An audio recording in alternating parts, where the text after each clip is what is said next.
असं बोलतात, भगवान शंकर हे खूप भोळे आहेत. ते आपल्या भक्तांवर खूप लवकर प्रसन्न होतात. पण त्या भोळ्या शंकरांना पण तुमच्याकडून काहीतरी हवं असेल ना, तोही तुमच्यावर असाच कसा प्रेम करेल? देव काही थोडी ना बाजारातला भाजीपाला आहे तुम्हाला असाच मिळून जाईल. नाही ना. त्यावर एक तुम्हाला सुंदर अशी कथा सांगते. कथा आहे त्या राजाची आणि त्या गोपाळ बालकाची. ते दोघेही भगवान शंकराचे निस्सीम भक्त होते. राजा दररोज आपल्या सेनेसोबत येऊन खूप सारं रत्न, नैवेद्य, फूल, हार, थाटामाटात शंकराची पूजा करून जायचा आणि गोपाळ बालक मात्र दररोज यायचा, पाणी घालायचा, देवाला पाया पडायचा आणि जायचा. दररोज हेच चालू होतं.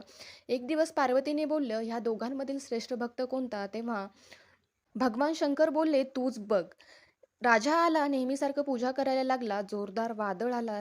राजाला सेनापती बोलला, "चला आता, इथून निघण्यातच भलाई आहे." राजा लगेच ताबडतोब तिथून निघून गेला. मग दुपारची वेळ झाली. गोपाळ बालक आला. गोपाळ बालक नेहमीसारखा पूजा करत होता. तेवढ्यात जोरदार वारा सुटला. पण गोपाळ बालक घाबरला नाही. तो ओनवा झाला त्या पिंडावरती आणि बोलला, "अरे यमदेवा, तू मला वाटलं तर माझा जीव घेऊन जा, पण माझ्या महादेवाला काही करू नकोस."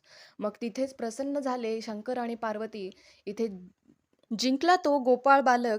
त्याची श्रद्धा आणि त्यांचा भाव म्हणजे देवाला तुमचा भाव किती आहे हे महत्त्वाचं असतंय. तुमच्याकडे नैवेद्य, फूल, हार हे काही त्याला गरजेचं नाही. पण तुमचा भाव त्यावर देव प्रसन्न. प्रसन्न काय, तो तुमच्या मागे-पुढे असतो, सतत सोबत असतो, तुम्हाला कसला कष्ट होऊ देत नाही. कशी वाटली कथा कमेंटमध्ये नक्कीच कळवा. ओम नमः शिवाय.